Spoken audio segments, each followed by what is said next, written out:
Good morning. My name is Matthew Schneider. I'm the United States Attorney for the Eastern District of Michigan.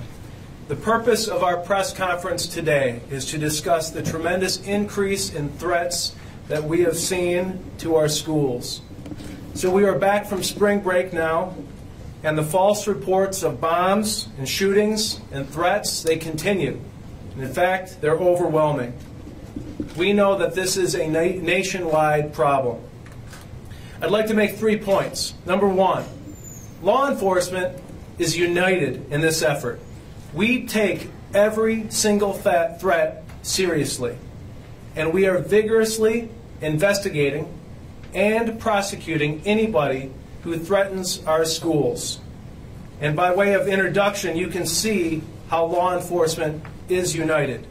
I'd like to introduce you to Chief Deputy Michigan Attorney General Laura Moody, Detroit Police Chief James Craig, Macomb County Prosecutor Eric Smith, Livingston County Prosecutor Bill Valancourt, Macomb County Sheriff Anthony Wickersham, Wayne County Sheriff Benny Napoleon, Livingston County Sheriff Mike Murphy, Captain Curtis Childs of the Oakland County Sheriff's Department, Lieutenant Mike Shaw from the Michigan State Police, Special Agent in Charge Doug Zlotto of the United States Secret Service, Special Agent in Charge James Deere of the ATF, Assistant Special Agent in Charge Matt Stentz of the Department of Homeland Security, Assistant Special Agent in Charge Bruce McCauley of the DEA, and Assistant Special Agent in Charge Maureen Reddy of the FBI. I hope I didn't miss anybody. So that is my first point. My second point is this. To the students and to the adults making these threats, apparently you have no idea what the consequences are of your actions. And I'm not just talking about the legal consequences, which my colleagues will explain. I'm talking about when you make a threat, this is going to change your life forever. Because you could get expelled from school, you could lose your opportunities for college, you could lose your college scholarships, you could lose employment opportunities in the future. And yes, you could lose your friends, because we're going to find out who you are, and you'll be humiliated and embarrassed because you're the person who caused the school to be shut down. So we are calling upon all students and all parents and all teachers and all school administrators to let them know that the United States Attorney's Office has developed a presentation. We will come to any school and give this presentation and explain to the students and the parents, if they wish to join, what the consequences are for the actions of making these threats. And if you wish to schedule one of these presentations, contact Assistant United States Attorney Terrence Hogebook, 313-226-9100. That's 313-226-9100.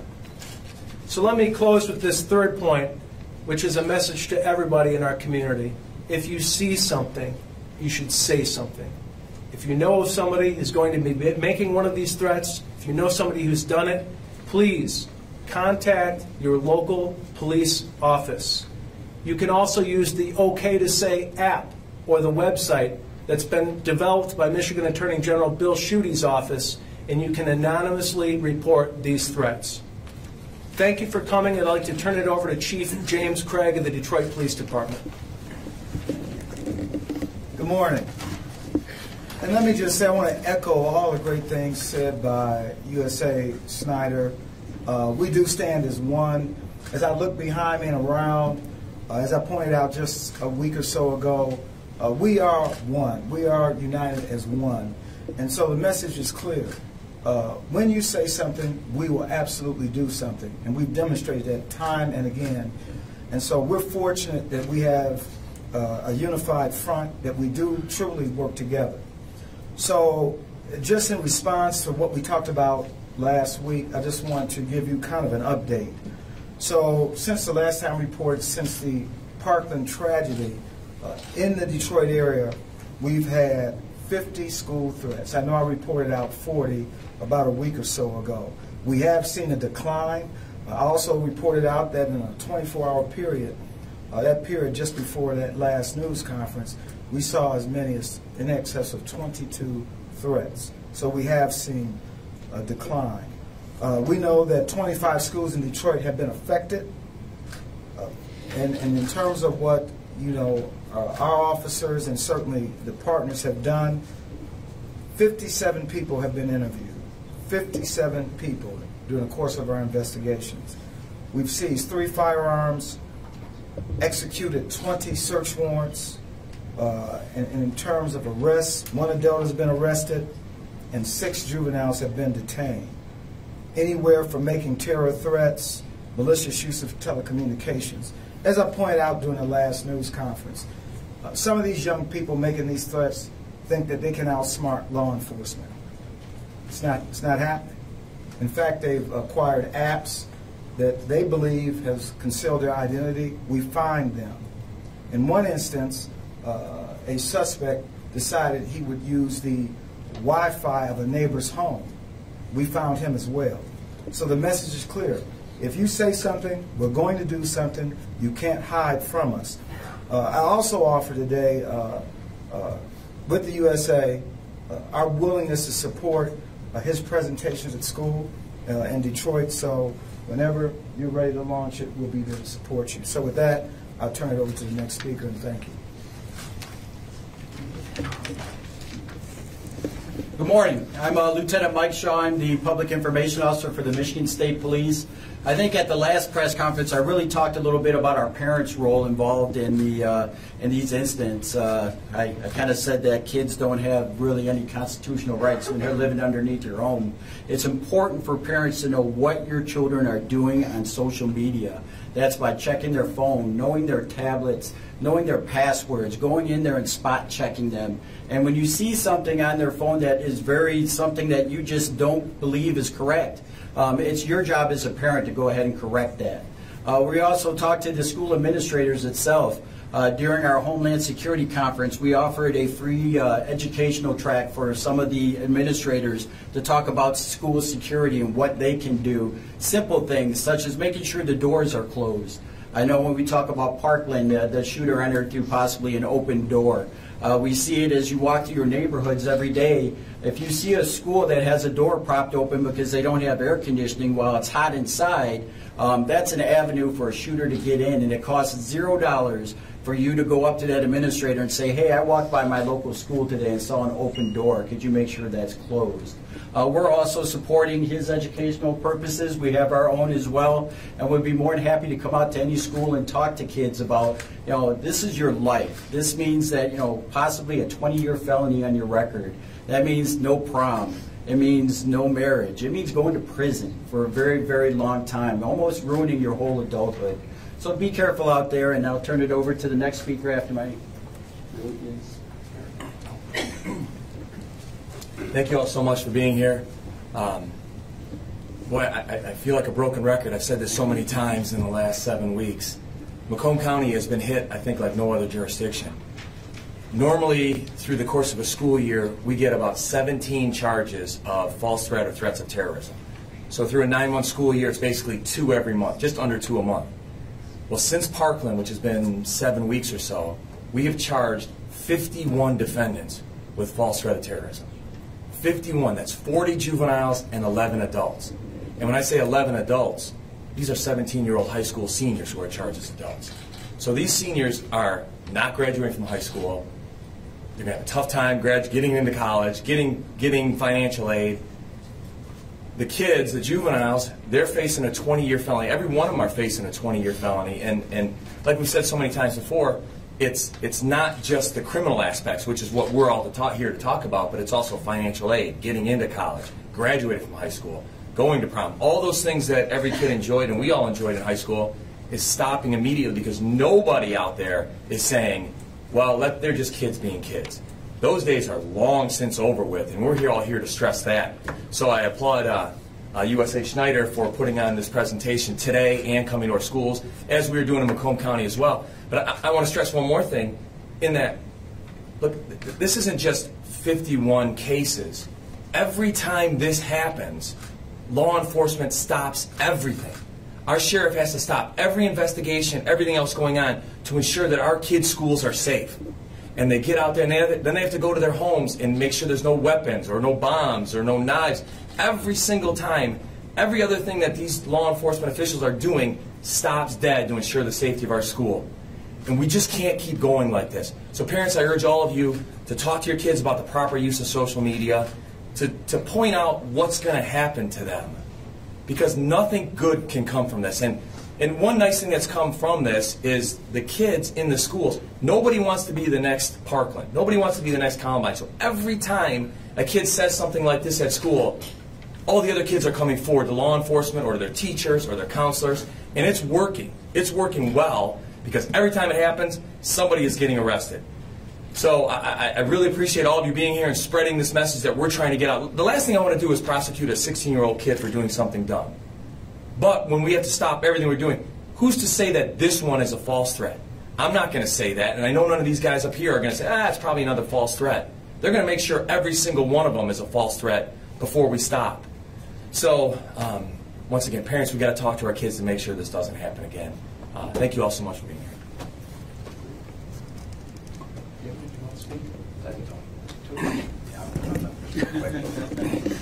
Thank you. As everybody has said up here, that the message is really what we're doing here today is get that message out, get the message out to the kids, get the message out to the parents. Eric talked about the over 50 cases. I know the sheriff's office, we investigated 31 of them and brought forth 14 petitions and warrants to his office. And again, one of the, I guess, promising things that we saw, at least from the sheriff's office aspect of it, is that when we went to investigate these cases, we received some cooperation from the parents. Usually our office, when we're dealing with kids and juveniles, and you get a little reluctancy with parents, not my boy, not my girl, good kids, not really understanding what's going on. When we showed up, the parents were engaged. They really wanted us to take a look, either prove or disprove that their kid would be involved or has the means to follow through with these threats. So, I think the parents are starting to wake up. Again, get that message out, talk to the kids. Even in school, these investigations, these kids need to start talking about it, talking about the consequences, what's happening to these individuals, just so if there are issues, that they can talk about them. If you're having problems in school, this is to the kids, if you're having problems in school, talk to your parents, talk to the counselor, talk to the teacher. Vent that anger, vent that issue through an adult. Don't take it to social media. Don't vent it that you want to do something, because this is the type of charge that's going to happen and the response from law enforcement. So, again, I thank all my counterparts up here in law enforcement and the U.S. Attorney's Office for putting this forward and, again, keeping our kids safe. Thank you. Anybody else? We have time for a few questions.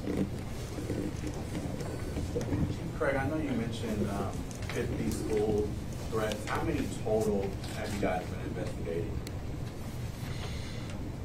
Well, 25 of the 50 school threats we've investigated, but of that number, actually it was 25 schools. One thing that was pointed out, I wanted to stress, this is a strain on the work that we do each and every day. I was remiss the last time I made my comments to thank our special response team that in each of these incidents, along with DPS and our support, our friends from Wayne County, we have set up on these schools. We take each and every threat seriously, and so it is a strain on us, but we follow up on every threat. This question is for U.S. Attorney. Because of what happened in Parkland, you keep mentioning everyone's talking about the 20-year felony, which it is, and I'm hearing the word terrorism pop up, and then sometimes in the past, if a kid made a threat, would that have been considered the same thing, or have things been amped up because of Parkland? Well, there's a variety of different ways to charge these cases. In the state system, you can charge terroristic communications. You can charge those types of threats. You can charge false report of a crime. In the federal system, you can charge communications across state line that are threats. So, I guess if your question is, have the charges increased? Well, certainly they have, because there's been more conduct. I think Eric Smith spoke to that a little bit about how that's ramped up and increased since Parkland. The federal government is not just only offering prosecution resources, though. We are making sure in the Justice Department that we are offering additional resources. We're offering additional grants for schools to hire school resource officers to make our schools safer. And I know there are other mechanisms that we can use by way of funding and grants to enhance the abilities of schools to protect themselves. Can the parents be charged in any of these school threats? Want to have a county prosecutor speak to that? No, not unless they're active. Everyone we've had so far is completely independent of their parents. And the parents are just as surprised as the schools are by this. And like Sheriff Wickersham has said, every parent has been very cooperative. If there are weapons in the house, they immediately give them to law enforcement. But we've heard this question many times before, and there's, not only is there no way to charge them, I don't want to charge parents for not looking at their kids' social media. If that was the case, then 75% of this room would be charged with that. So no, there's no opportunity to charge parents, nor do I think we should be charging parents for doing this, because it's really the kids doing dumb things, and their parents are oblivious to it. You know, one thing, Charlie, I wanted to point out just on the heels of that, I reported out during the bus conference that several kids were bringing weapons to school. Now, if a parent knows and we can show that, certainly we will go after that parent. As I also pointed out, don't do it, bring no weapons to school. And parents, that's not something you encourage your children to do. I think I understand that collectively you've identified over 100 cases here.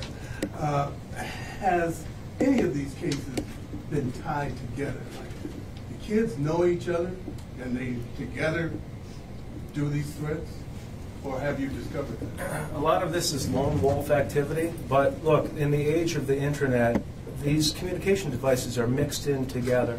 So if you Snapchat a threat, you're Snapchatting it to another person, and that person's going to see it, and then they can expound upon it. So I don't know that it's necessarily linked as much as it builds upon itself. Has anyone encountered Has anyone encountered a threat so far that they believe to be credible, or all of these appear to be pranks or jokes or something along those lines? Well, in Detroit, the ones that we've investigated, pranks, always apologetic. But again, as we've all stressed, we take each threat seriously, no matter where it comes from. At this point, since the Parkland shooting, have you seen any of these school threats increase at this point, or is there a trend where they're starting to decrease? As I pointed out earlier in my remarks, I've seen a decline right after the day of our news conference. That 24-hour period, we saw in excess of 22 threats. And then after that, we saw a dramatic decline. At that point, we investigated, 40 threats, and now we're up to 50. And it's been about a week and a half. Is there any way that there's an incentive for students to kind of tell other classmates if they know something, either positively or negatively? Is there a reward if they do turn someone in, or can they be charged if they know something and don't see something, either legally or through the school system? Well, right now, I see our not only parents, but children being good citizens. And I want to applaud each and every one. I left that out in my remarks, but certainly want to applaud the parents, want to applaud the students. The vast majority of the students want to go to school in a learning environment, not to go to school in fear. So when they become aware of it, there's no reluctance to tell us. And so that's how we've been able to track out a lot of these cases. If you're looking for a reward, there's no better reward than saving somebody's life. And that's what that OK to Say program is all about. What we have here is we have like a reverse incentive reward sometimes. I didn't mention this before, but for example, when somebody does a fake SOS call in the Detroit River, the Coast Guard goes out there, they've got to spend a lot of money, thousands of dollars to put that helicopter up. Coast Guard sends my office a bill. You know what we do with that bill? And we get into court, we send it to the defendant. And there's also a mechanism here. We're going to be doing the same type of thing. If we have a federal credible threat, somebody's making that threat, we're going to make you pay for going out and putting out the bomb squad and having all the police dispatched out there. So what kind of federal penalty or jail time, Mr. Schneider, you talked about, you can charge them with communication across state lines. So what kind of jail time would that bring if they're found guilty? The federal penalty is, in general, 5 years in prison, $250,000 fine. The state penalty is, in general, 20 years in prison and a fine. However, that's really not the point. If you're a kid, you don't want to spend one night in lockup. You want to go to jail for a day. And that's part of our message. So parents, if you have a straight, is there a trend with these students who are doing this? If you have a straight A student and you're thinking, okay, my kid would never do something like that, are these kids like not troublemaking kids? They're just making really bad decisions, so parents are just like surprised. Is there a trend you could talk about with the children? Maybe Prosecutor Smith. Well, of the 40 juveniles that we've had, it goes across the entire spectrum. We've had A petitions, beginning petitions, along with juveniles that had several petitions. We had one from International Academy, which is one of the best schools in the state. So it runs the gamut from those with no trouble to those who've had a lot of trouble. And there's just one kid after another making a dumb decision at that moment. How many adults have been charged at the federal level? I don't have the exact number, but I can tell you we just charged another person a couple weeks ago.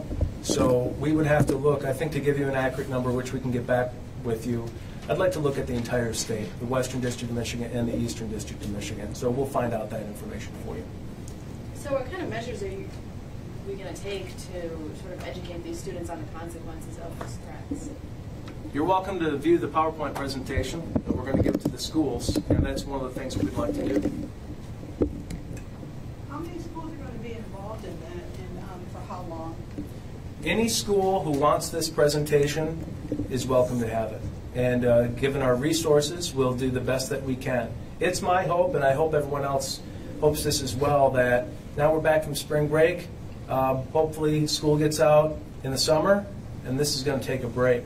And when we get back here in the fall, people will stop doing this. So this will be a PowerPoint to take to the schools and share it with the staff and students, and they'll have an idea of what they could face if they make a threat? Correct. Okay. We have time for maybe 2 more questions. Is that PowerPoint going to be available to the media? We'll find out about that and get back with you.